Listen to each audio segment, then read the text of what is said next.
ಈ honey trap ಅಂತ ನಾವೇನು ಹೇಳ್ತೇವೆ, ಒಂದು ಟೈಪ್ ಹನಿ ಟ್ರ್ಯಾಪ್. ಒಂದು ಆಸೆಯನ್ನು ಹುಟ್ಟಿಸಿ ದುಡ್ಡು ಕೀಳುವುದು. ಪರಿಚಯದ ಚೈತ್ರ ಅಂತ ಇದ್ದಾರೆ, ಅವರು ಹಿಂದೂ ಸಂಘಟನೆಗಳೆಲ್ಲ ಸಕ್ರಿಯವಾಗಿದ್ದು, ಅವರಿಗೆಲ್ಲ ಕೆಲವು ಪರಿಚಯ ಇದೆ. ಅದನ್ನೇ ಆ ಇಂದಿರಾ ಕ್ಯಾಂಟೀನ್ನ ಕಾಂಟ್ರಾಕ್ಟ್ ಇದ್ದದ್ದು ಗೋವಿಂದ ಬಾಬು ಪೂಜಾರಿ ಅವರಿಗೆ. ಮೋಸ ಹೋಗುವವರು ಇರುವ ತನಕ ಮೋಸ ಮಾಡುವವರು ಇದ್ದೇ ಇರ್ತಾರೆ. ಇದು ಹಾಗೆ ಆಗಿರೋ.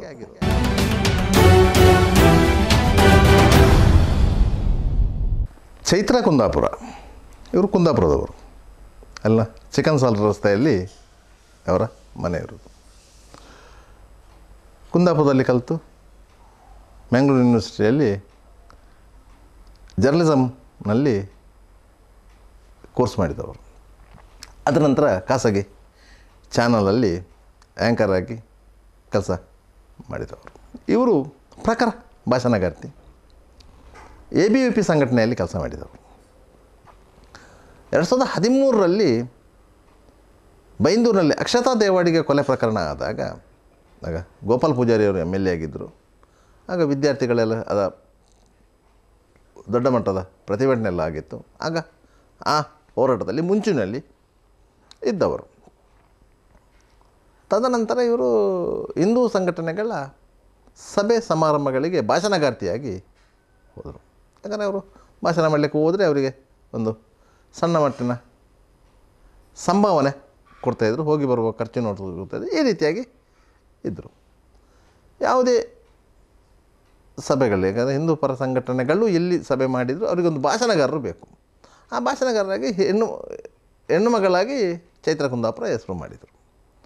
ಅದರಿಂದ ಸಹಜವಾಗಿಯೇ ಸಂಘಟನೆಗಳಿಂದ ಪಕ್ಷ ಇದೆಲ್ಲ ಸಂಪರ್ಕಗಳು ಬೆಳೀತದೆ. ಅದರಿಂದಾಗಿ ಇವರಿಗೆ ಕೆಲವೊಂದು ಸಂಪರ್ಕಗಳು ಬೆಳೆದಿತ್ತು.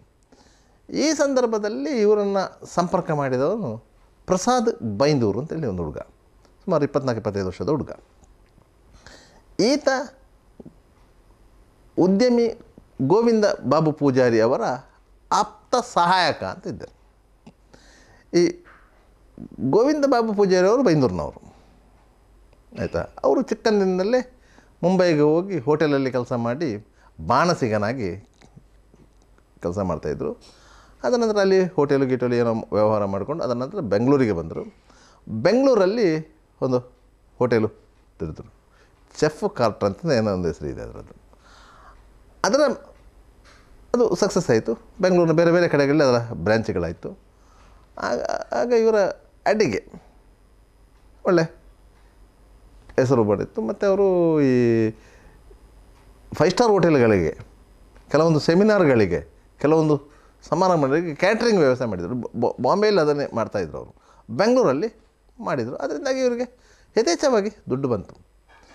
2013ರಲ್ಲಿ ಅಸ್ತಿತ್ವಕ್ಕೆ ಬಂದಂಥ ಸಿದ್ದರಾಮಯ್ಯನವರ ಸರ್ಕಾರ ಇಂದಿರಾ ಕ್ಯಾಂಟೀನ್ ಎಂಬ ಬಡವರಿಗೆ ಕಡಿಮೆ ದರದಲ್ಲಿ ಊಟ ಉಪಹಾರ ಕೊಡುವಂಥ ಯೋಜನೆ ರೂಪಿಸಿದಾಗ ಆ ಇಂದಿರಾ ಕ್ಯಾಂಟೀನ್ನ ಕಾಂಟ್ರಾಕ್ಟ್ ಇದ್ದದ್ದು ಈ ಗೋವಿಂದ ಬಾಬು ಪೂಜಾರಿ ಅವರಿಗೆ.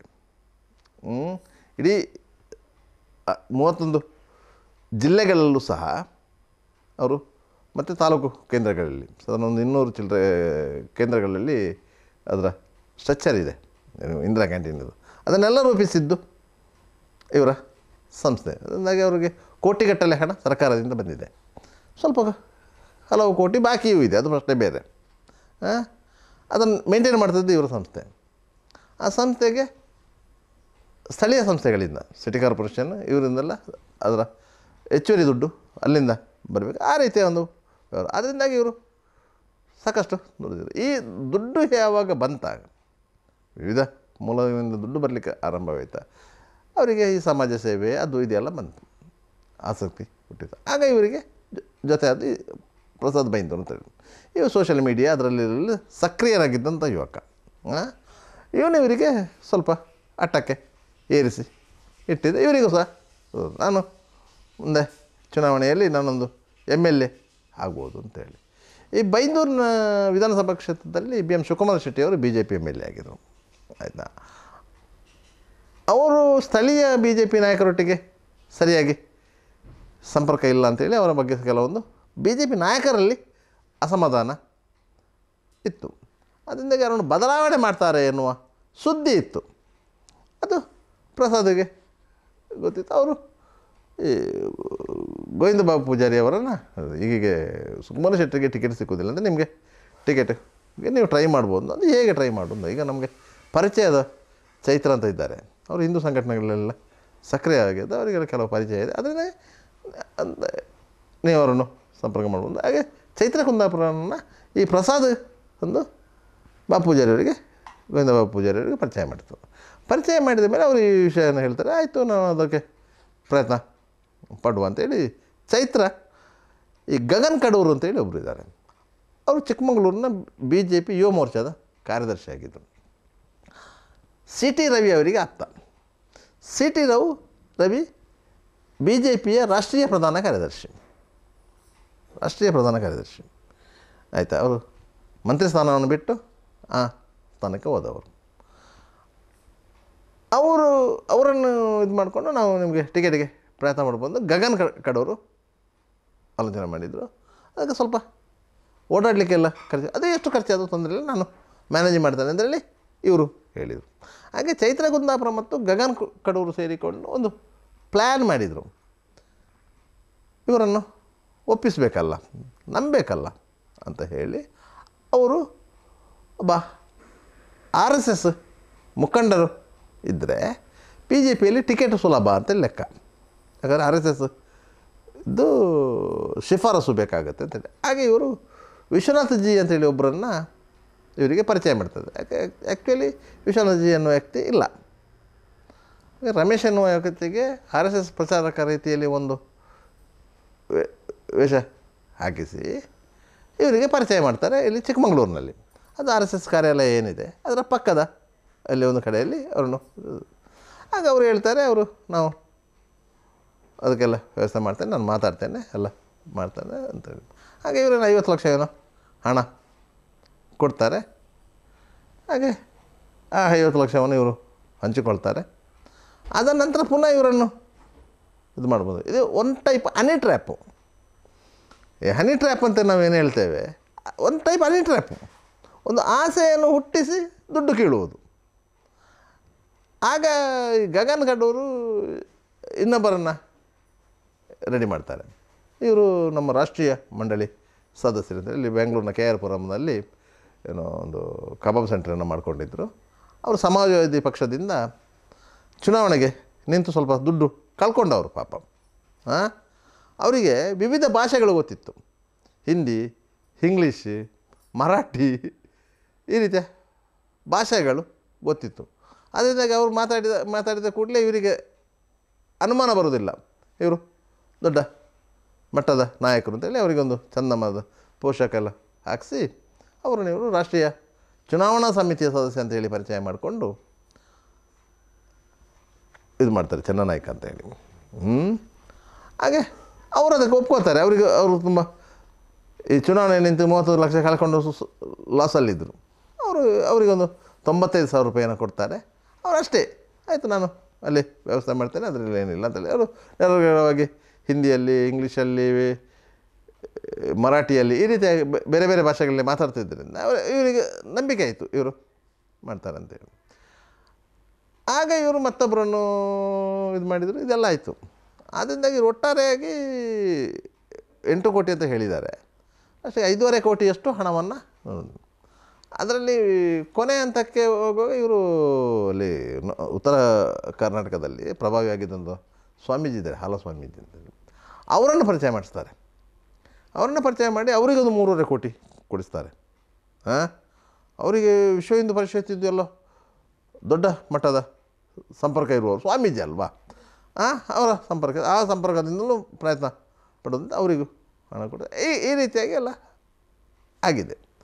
ಹಾಗೆ ಕೊನೆಯ ಗಳಿಗೆಯಲ್ಲಿ ಭಾರತೀಯ ಜನತಾ ಪಕ್ಷದಲ್ಲಿ ಚುನಾವಣೆಗೆ ಕ್ಯಾಂಡಿಡೇಟ್ ಸೆಲೆಕ್ಟ್ ಮಾಡುವಾಗ ಕೆಲವೊಂದು ನೀತಿ ನಿಬಂಧನೆಗಳಿವೆ. ಒಟ್ಟಾರೆಯಾಗಿ ಅವರು ಟಿಕೆಟ್ ಕೊಡೋದು, ಅದು ಅನಿವಾರ್ಯ ಸಂದರ್ಭದಲ್ಲಿ ಮಾತ್ರ ಯಾರಾದರೂ ದುಡ್ಡಿದ್ದವರಿಗೆ ಟಿಕೆಟ್ ಕೊಡೋದು. ಇಲ್ಲದಿದ್ದರೆ ಅವರು ಪಕ್ಷದಲ್ಲಿ ದುಡಿದವರು, ಕಾರ್ಯಕರ್ತರ ಒಲವು, ಈ ರೀತಿಯಾಗಿ ಎಲ್ಲವನ್ನು ನೋಡ್ಕೋತಾರೆ. ಆದ್ದರಿಂದಾಗಿ ಅಲ್ಲಿ ಸುಕುಮಾರ್ ಶೆಟ್ಟಿ ಅವರಿಗೆ ಟಿಕೆಟ್ ಹೇಗೂ ಇಲ್ಲ ಅಂತ ತೀರ್ಮಾನ ಮಾಡಿರಲಿಲ್ಲ. ಅದು ಅನಿವಾರ್ಯ ಸಂದರ್ಭದಲ್ಲಿ ಅವರು ತೀರ್ಮಾನ ಮಾಡಬೇಕಾಗಿತ್ತು. ಏನಾಯ್ತು ಅಂತ ಹೇಳಿದರೆ, ಕುಂದಾಪುರದ ಶಾಸಕ ಹಾಲಾಡಿ ಶ್ರೀನಿವಾಸ ಶೆಟ್ಟಿಯವರು ರಾಜಕೀಯ ನಿವೃತ್ತಿದು ಘೋಷಣೆ ಮಾಡಿದರು. ಅವರು ಕಿರಣ್ ಕುಮಾರ್ ಕೊಡಿಗೆ ಅವರನ್ನು ಸೂಚನೆ ಕೊಟ್ಟರು.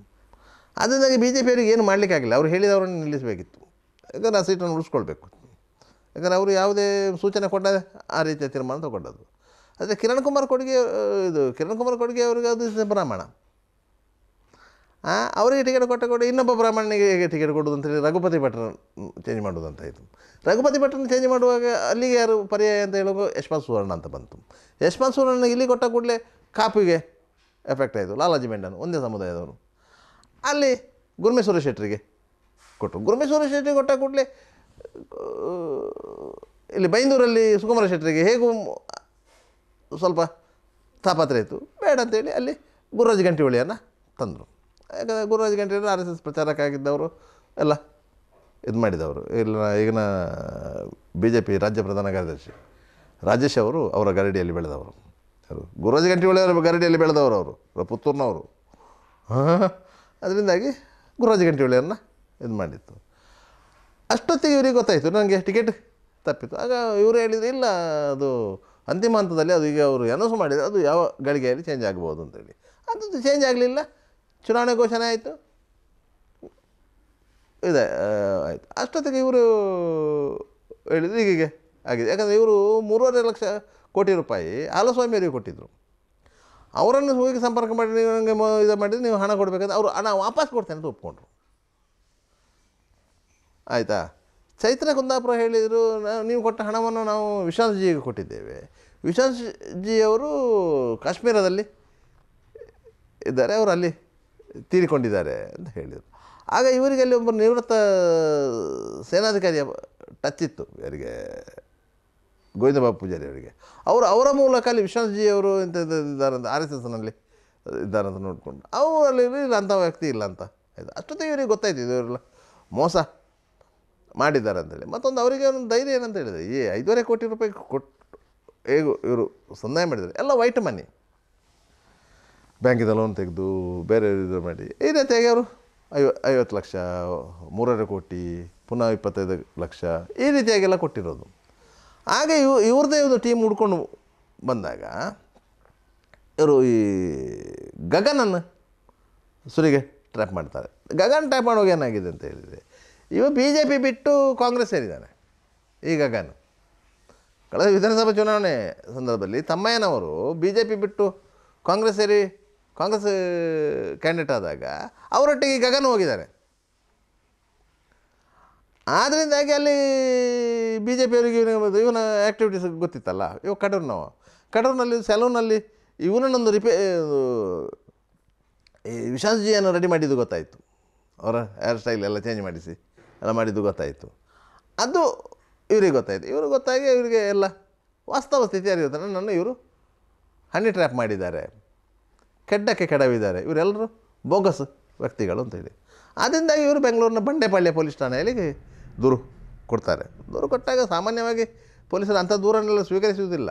ಆದರೆ ಇವರು ಸ್ವಲ್ಪ ವ್ಯವಹಾರಸ್ಥ ಉದ್ಯಮಿ ಅಂತ ಹೇಳಿದಾಗ ಅವರು ಅಲ್ಲಿ ದೂರು ಸ್ವೀಕಾರ ಮಾಡಿದ್ದಾರೆ. ಯಾಕಂದರೆ ಬಂಡೆಪಾಳ್ಯ ಅಂತ ಯಾಕೆ ಅಲ್ಲಿ ದೂರು ಕೊಟ್ಟಂದರೆ ಇವರ ಹೋಟೆಲಲ್ಲಿರೋದು ಆ ಪೊಲೀಸ್ ಸ್ಟೇಷನ್ ಲಿಮಿಟ್ಸಲ್ಲಿ. ಅದರಲ್ಲಿ ಕೇಸು ದಾಖಲಾಗ್ತದೆ. ಕೇಸು ದಾಖಲಾಗಿ ಅದನ್ನು ಅದು ಕೋಟಿ ವ್ಯವಹಾರ ಅಂತ ಅದರಿಂದ ಕೂಡಲೇ ಅಲ್ಲಿನ ಕಮಿಷನರ್ ದಯಾನಂದ್ ಅವರು CCBಗೆ ಟ್ರಾನ್ಸ್ಫರ್ ಕೊಟ್ಟರು ಕೇಸನ್ನು. ಹಾಗೆ CCB ಅವರು ಫೀಲ್ಡಿಗೆ ಹೇಳಿದರು. ಇವರನ್ನು ಕೂಲಂಕಷವಾಗಿ ವಿಚಾರಣೆ ಮಾಡಿದಾಗ ಈ ಕಡೂರು, ಚಿಕ್ಕಮಗಳೂರು ಈ ಮಾಹಿತಿಗಳು ಗೊತ್ತಾಯ್ತು. ಇದು ಸಾಧಾರಣ 1-2-3 ತಿಂಗಳ ಹಿಂದೆ ಗೋವಿಂದ ಬಾಬು ಪೂಜಾರಿಗೆ ಈ ರೀತಿಯ ಮೋಸ ಆಗಿದೆ ಅಂತೇಳಿ ಸೋಷಿಯಲ್ ಮೀಡಿಯಾದಲ್ಲಿ ಬಂದಿತ್ತು. ಚೈತ್ರ ಕುಂದಾಪುರ ಹೀಗೆ ಮೋಸ ಮಾಡಿದ್ದಾಳೆ, ಈ ಗಗನ ಕಡೂರು ಇವರೆಲ್ಲ ಹೆಸರು ಬಂದಿತ್ತು ಸೋಷಿಯಲ್ ಮೀಡಿಯಾದಲ್ಲಿ. ಸರ್ 3 ತಿಂಗಳ ಹಿಂದೆ ಬಂದಿತ್ತು. ಅದರ ನಂತರ ಅದು ಟ್ರೋಲ್ ಆಗ್ತಾಯಿತ್ತು. ಆದರೆ ಸ್ಪೆಸಿಫಿಕ್ ಆಗಿ ಕಂಪ್ಲೇಂಟ್ ಲಾಡ್ಜ್ ಆಗಿರಲಿಲ್ಲ. ಕಂಪ್ಲೇಂಟ್ ಲಾಡ್ಜ್ ಅಂತ ಕಳೆದ ಕೆಲವು ತಿಂಗಳ ಹಿಂದೆ ಯಾವಾಗಲೇ ಕಂಪ್ಲೇಂಟ್ ಲಾಡ್ಜ್ ಆಯಿತು ಅಂತ ಗೊತ್ತಾಯ್ತಾ, ಕೇಸ್ ಆಯಿತು ಅಂತ ಗೊತ್ತಾಯ್ತು, CCBಗೆ ಟ್ರಾನ್ಸ್ಫರ್ ಆಯಿತು ಅಂತ ಗೊತ್ತಾಯ್ತಾ.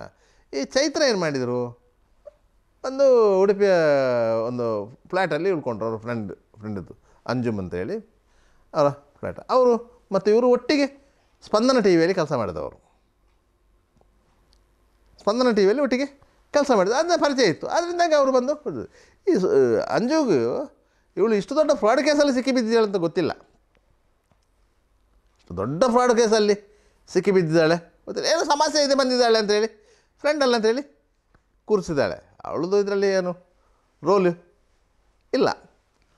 ಆದರೆ ಇವಳು ಮೊಬೈಲ್ ಸ್ವಿಚ್ ಆಫ್ ಆಗಿದೆ, ಇವಳನ್ನ ಇಲ್ಲಿ ಟ್ರ್ಯಾಪ್ ಮಾಡೋದು ಅಂತ ಹೇಳಿದ್ರು. ಅದರಿಂದಾಗಿ CCB ಪೊಲೀಸರು ಏನು ಮಾಡಿದರು, ಅಲ್ಲಿ ಗಗನನ್ನು ಲಿಫ್ಟ್ ಮಾಡಿದರು. ಅಷ್ಟೊತ್ತಿಗೆ ಗಗನ ಲಿಫ್ಟ್ ಮಾಡಿದಾಗ ಈ ಪ್ರಸಾದ್ ಕೇಸ್ ಆಯ್ತು ಅಂತಲ್ಲಿ ಇಲ್ಲಿ ಪ್ರಸಾದ್ ತಪ್ಪಿಸ್ಕೊಂಡ. ಗಗನೊಟ್ಟಿಗೆ ಮತ್ತೊಬ್ಬ ಯಾರಿದ್ದರೆ ಅವನು ಸಿಕ್ಕಾಕೊಂಡ್ರು. ಅಲ್ಲಿ ಅವರ ಕಾರ್ಯಾಚರಣೆ ಮಾಡುವಾಗ ಅವರೊಂದು 4 ಮಂದಿ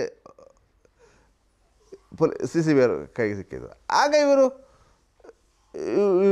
ಎಲ್ಲಿದ್ದಾಳೆ ಅಂತೇಳಿ ಫೈಂಡ್ ಔಟ್ ಮಾಡಿದ್ರು. ಯಾಕಂತ ಹೇಳಿದರೆ ಅವರ ಕಾಲ್ ಡೀಟೇಲ್ಸು ಅದು ಇದೆಲ್ಲ ಟ್ರೇಸ್ ಔಟ್ ಮಾಡ್ತಾರೆ. ಇವಳು ಅಂಜು ಹತ್ರ ಮಾತಾಡಿದ ಕಾಲ್ ಡೀಟೇಲ್ ಇತ್ತು. ಅವಳು ಕಾಲ್ ಡೀಟೇಲ್ ತೆಗೆಯುವಾಗ ಆ ನಂಬರನ್ನು ಟ್ರ್ಯಾಪ್ ಮಾಡಿದ್ದಾರೆ. ಟ್ರ್ಯಾಪ್ ಮಾಡಿದಾಗ ಅಂಜು ಹತ್ರ ಇವಳು ತುಂಬ ಹೊತ್ತು ಮಾತಾಡಿದ್ದೆಲ್ಲ ಇದೆ. ಇವಳು ಮೊಬೈಲ್ ಸ್ವಿಚ್ ಆಫ್ ಆಗುವ ಮೊದಲು ಇವಳು ಅಂಜು ಹತ್ರ ಮಾತಾಡಿದ್ದಿದೆ. ಆದ್ದರಿಂದಾಗಿ ಅಂಜಿನ ಲೊಕೇಶನ್ ತೆಗೆದದ್ದು, ಅಂಜಿನೊಟ್ಟಿಗೆ ಇರ್ಬೋದು ಅಂತೇಳಿ ಅವರು ಇದು ಮಾಡಿದ್ದಾರೆ. ಅಂಜು ಯಾರು ಅಂತೇಳಿ ಅಂಜು ನೋಡುವಾಗ TV ಆ್ಯಂಕರೆಲ್ಲ ಆಗಿದ್ದವಳು ಅಂತ ಗೊತ್ತಾಗಿದೆ. ಅದರಿಂದಾಗಿ ಇದು ಫ್ರೆಂಡ್ಶಿಪ್ ಇರ್ಬೋದು ಅಂತ ಆಲೋಚನೆ ಮಾಡಿ ಬಂದು ಅಲ್ಲಿ ವಿಚಾರಣೆ ಮಾಡಿದಾಗ ಇವಳು ಮನೆಯಲ್ಲಿದ್ದಂತ ಗೊತ್ತಾಗಿದೆ. ಬೆಳಗ್ಗೆ ಅವರು ಕಾರ್ಯಾಚರಣೆ ಮಾಡಿದ್ದಾರೆ. ಇಲ್ಲ ರಾತ್ರಿ ಮಾಡಬೇಕಿತ್ತು, ರಾತ್ರಿ ಮಾಡಲಿಲ್ಲ, ಬೆಳಿಗ್ಗೆ ಕಾದಿದ್ದಾರೆ. ಅವಳು ಕನ್ಫರ್ಮ್ ಇದ್ದಾಳೆ ಅಂತ ಗೊತ್ತಾದ ಮೇಲೆ ಮತ್ತು ಹೇಳಿದ್ದಾರೆ, ಬಂದು ಕೆಳಗೆ ಬಾ ಅಮ್ಮ, ನಾವು ರೆಡಿ ಇದ್ದೇವೆ, ಕರ್ಕೊಂಡು ಹೋಗ್ತೇವೆ ಅಂತೇಳಿ. ಏನು ಹ್ಯಾರಾಸ್ಮೆಂಟ್ ಮಾಡಿಲ್ಲ. ಹಾಗೆ ಬೆಂಗಳೂರಿಗೆ ಕರ್ಕೊಂಡು ಹೋಗಿದ್ದಾರೆ, ಕೋರ್ಟಿಗೆ ಪ್ರೊಡ್ಯೂಸ್ ಮಾಡಿದ್ದಾರೆ, ಕಸ್ಟಡಿ ತೊಗೊಂಡಿದ್ದಾರೆ. ಅಷ್ಟೊತ್ತಿಗೆ ಚೆನ್ನನಾಯ್ಕನನ್ನು ಹಿಡ್ಕೊಂಡು ಬಂದರು. ಇನ್ನು ಪ್ರಸಾದ್ ಸಿಗಬೇಕು. ಯಾಕಂದರೆ ಇದರಲ್ಲಿ ಮೂಲ ಸೂತ್ರಧಾರಿ ಪ್ರಸಾದ್. ಈಗ ಹಾಲಸ್ವಾಮಿ ಸಿಗಬೇಕು. ಈಗ ಇಂದಿರಾ ಕ್ಯಾಂಟೀನದು ಸಮಸ್ಯೆ ಅಂತ ಹೇಳ್ತಾ ಇದ್ದಾರೆ. ಆದರೆ ಇಂದಿರಾ ಕ್ಯಾಂಟೀನದು ಸಮಸ್ಯೆ ಅಲ್ಲ. ಇವರು ನಿರಾಯಾಸವಾಗಿ ಹತ್ತಿರ ಬಂದ ಕುರಿಯನ್ನು ಚೆಂದ ಮಾಡಿ ಪೀಸ್ ಮಾಡಿದ್ದು, ಯಾರಿಗೂ ಗೊತ್ತಿಲ್ಲದ ಹಾಗೆ ಹಾಗೆ ಮಾಡಿದ್ದಾರೆ. ಇದೇ ಅವರಿಗೆ ಗೋವಿಂದ ಬಾಪೂಜಾರಿಗೂ ಗೊತ್ತಿರಬೇಕಿತ್ತು. ಪಕ್ಷದಲ್ಲಿ ಒಂದು ಟಿಕೆಟ್ ಸಿಗಬೇಕಾದ್ರೆ ಕೆಲವೊಂದು ನಿಬಂಧನೆಗಳಿವೆ. MLA ಟಿಕೆಟ್ ಅಂತ ಹೇಳಿದ ಕೂಡಲೇ ಅಲ್ಲಿ ಡಿಸ್ಟ್ರಿಕ್ಟ್ ಕಮಿಟಿ ತೀರ್ಮಾನ ಮಾಡೋದಲ್ಲ, ರಾಜ್ಯ ಸಮಿತಿ ತೀರ್ಮಾನ ಮಾಡೋದಲ್ಲ, ಕೇಂದ್ರೀಯ ಸಂಸದೀಯ ಮಂಡಳಿ ತೀರ್ಮಾನ ಮಾಡೋದು. ಹಾಗೆ ಕೇಂದ್ರೀಯ ಸಂಸದೀಯ ಮಂಡಳಿಯಲ್ಲಿ ಯಾರ್ಯಾರಿದ್ದಾರೆ ಅಂತೇಳಿ ತಿಳ್ಕೋಬೇಕು. ಅವರಿಗೆ ಸುಲಭ ಇತ್ತು. ಯಾಕಂದರೆ ಅವರು ಬೈಂದೂರಿನವರು. ಅಲ್ಲಿಗೆ MP ರಾಘವೇಂದ್ರನ್ನು ಕಾಂಟ್ಯಾಕ್ಟ್ ಮಾಡಿ ಅವರು ಯಡಿಯೂರಪ್ಪರ ಸಂಪರ್ಕಕ್ಕೆ ಬಂದಿದ್ದರೆ ಅವಕಾಶಗಳು ಇತ್ತು. ಈ ರೀತಿಯ ಬೆಳವಣಿಗೆ ಆಗದೇ ಇರ್ತಾಯಿದ್ರೆ, ಯಾವುದು ಹಾಲಾಡಿ ಶ್ರೀನಿವಾಸ ಶೆಟ್ಟಿಯವರ ಬೆಳವಣಿಗೆ ಆಗದೇ ಇರ್ತಾಯಿದ್ರೆ ಅವಕಾಶ ಇತ್ತು. ಅದು ಅವರಿಗೆ ಸಹ ಗೊತ್ತಿತ್ತು. ಇವರಿಗೆ ಚೈತ್ರ ಕುಂದಾಪುರ ಗ್ಯಾಂಗಿಗೆ ಗೊತ್ತಿತ್ತು. ಒಂದು ವೇಳೆ ಇವರಿಗೆ ಸುಕುಮಾರ್ ಶೆಟ್ಟಿಯವರಿಗೆ ಟಿಕೆಟ್ ಸಿಗಲಿಲ್ಲ ಆದರೆ ಪರ್ಯಾಯವಾಗಿ ಇವರನ್ನು ಮುನ್ನೆಲೆಗೆ ತಂದು ಇಟ್ಟರೆ ಕನ್ಸಿಡರ್ ಮಾಡ್ಬೋದು ಅಂತೇಳಿ. ಅದರಿಂದಾಗಿ ಅವರಿಗೆ ಯಾವ ಸಂಪರ್ಕವೂ ಇರಲಿಲ್ಲ, ಯಾವ ಪ್ರಭಾವವೂ ಇರಲಿಲ್ಲ. ಅವರೆಲ್ಲ ನಾಟಕದ ಪಾತ್ರಧಾರಿಗಳು. ಅವರಿಗೆಲ್ಲ ಬಾಕಿಯವರಿಗೆಲ್ಲ ಸಿಕ್ಕಿದ್ದು 1,50,000 ಈ ರೀತಿ ಸಿಕ್ಕಿದ್ದು, ಇಷ್ಟು ಕೋಟಿ ವ್ಯವಹಾರದಲ್ಲಿ. ತಾಯಿಗೂ ಆ ವಿಚಾರ ಗೊತ್ತಿಲ್ಲ. ಏನೋ ಸ್ವಲ್ಪ ಜಾಗ ತಗೊಂಡಿದ್ದಾಳೆ, ಒಂದು ಕಿಯಾ ಕಾರ್ ತಗೊಂಡಿದ್ದಾಳೆ ಅಂತೇಳಿ ಬಿಟ್ಟರೆ ಅವಳ ಹತ್ರ ದೊಡ್ಡ ಏನು ಈ ಹಣದಲ್ಲಿ ಮಾಡ್ಕೊಂಡದ್ದಂತ ಏನಿಲ್ಲ. ಆದರೆ ಈಗ ಕೇಸ್ ಆಗಿದೆ, ಈಗ ಅದರ ಬಗ್ಗೆ ಇದಾಯಿತು. ಯಾವ ಕೇಸ್ ಆದರೂ ಅದು 420 ಕೇಸು. ಎಷ್ಟು ದೊಡ್ಡ ಅಮೌಂಟ್ ಆದರೂ ಕೇಸು 420 ಆಯಿತಾ. ತನಿಖೆ ಆಗಬೇಕಾದದ್ದು ಗೋವಿಂದ ಬಾಬು ಪೂಜಾರಿಗೆ ಅಷ್ಟು ದುಡ್ಡು ಎಲ್ಲಿಂದ ಬಂತು ಅಂತೇಳಿ ಇವರು ತಗೊಂಡ ಲೆಕ್ಕ ಮತ್ತೆದ್ದು ಅವರಿಗೆ ಎಲ್ಲಿಂದ ಕೊಟ್ಟವರಿಗೆ ಎಲ್ಲಿಂದ ಬಂತು ಅಂತ ತನಿಖೆ ಆಗ್ತದೆ. ಅವ್ರು ಹೇಳ್ತಾರೆ ನಾನು ಬ್ಯಾಂಕಿನಲ್ಲಿ ಲೋನ್ ತೆಗೆದು ಎಲ್ಲ ಕೊಟ್ಟದ್ದು ಅಂತ ಹೇಳ್ತಾರೆ. ಅದರಿಂದಾಗಿ ಅವರು ದಾಖಲೆಗಳು ಇಟ್ಟಿರುವುದು. ಯಾಕಂದರೆ ಅವರು 3 ತಿಂಗಳಿಂದ ಸೋಷಿಯಲ್ ಮೀಡಿಯಾದಲ್ಲಿ ಇದು ಹರಿದಾಡ್ತಿದ್ರು. ಅವ್ರು ಕಂಪ್ಲೇಂಟ್ ಕೊಡಲಿಕ್ಕೆ ಹೋಗಲಿಲ್ಲ. ಯಾಕಂದರೆ ಅದಕ್ಕೆ ದಾಖಲೆ ರೆಡಿ ಮಾಡಬೇಕಿತ್ತು.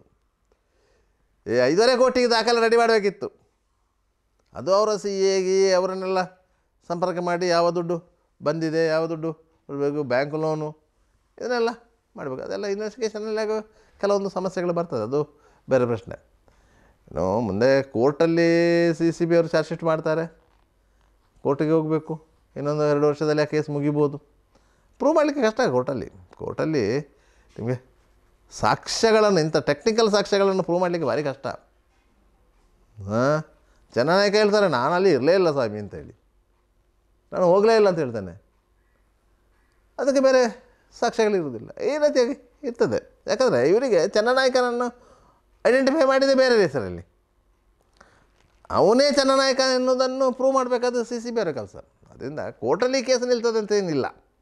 ಅಲ್ಲಿವರೆಗೆ ಇದೊಂದು ಚರ್ಚೆಯ ವಿಷಯ, ಈ ರೀತಿ ಮಾಡ್ತಾರೆ ಅಂತೇಳಿ. ಯಾಕಂದರೆ ಇದಕ್ಕಿಂತ ಮೊದಲು ಇಂಥದ್ದು ಅದದಿದೆ, ಇಲ್ಲಂತ ಏನಿಲ್ಲ. ಎಲ್ಲಿವರೆಗೆ ಆಗಿದೆ ಅಂತ ಹೇಳಿದರೆ ಒಂದು ಸಣ್ಣ ಉದಾಹರಣೆ ಹೇಳ್ತೇನೆ. ಬೆಂಗಳೂರಿಗೆ ಒಬ್ಬರನ್ನು ಕರ್ಕೊಂಡೋಗಿ ಮಿನಿಸ್ಟರ್ ಹತ್ರ ಕೆಲಸ ಮಾಡಿಸಿಕೊಡ್ತೇನೆ ಅಂತ ಹೇಳಿ ಅವನನ್ನು ರಸ್ತೆ ಬದಿಯಲ್ಲಿ ನಿಲ್ಲಿಸಿ, ಅಲ್ಲಿ ಮಿನಿಸ್ಟರ್ಗಳ ಕಾರು ಪಾರ್ಕ್ ಮಾಡಿರ್ತಾರೆ ವಿಧಾನಸೌಧದ ಸೈಡಲ್ಲಿ ಪಾರ್ಕಿಂಗ್.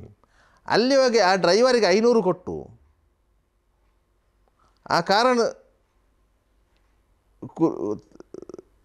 ತಗೊಂಡು ಬಂದು ಡ್ರೈವರ್ ಹಿಡ್ಕೊಂಡು ಬರೋದು, ಇವನನ್ನು ಕೂರಿಸಿಕೊಂಡು ಆಚೆ ಹಿಂಬದಿಯ ಪಶ್ಚಿಮ ದ್ವಾರದ ಮೂಲಕ ಬಂದು ಈಚೆಯಿಂದ ಬಂದು KR ಸರ್ಕಲ್ ಆಗಿ ಈಚೆ ಬರುವುದು.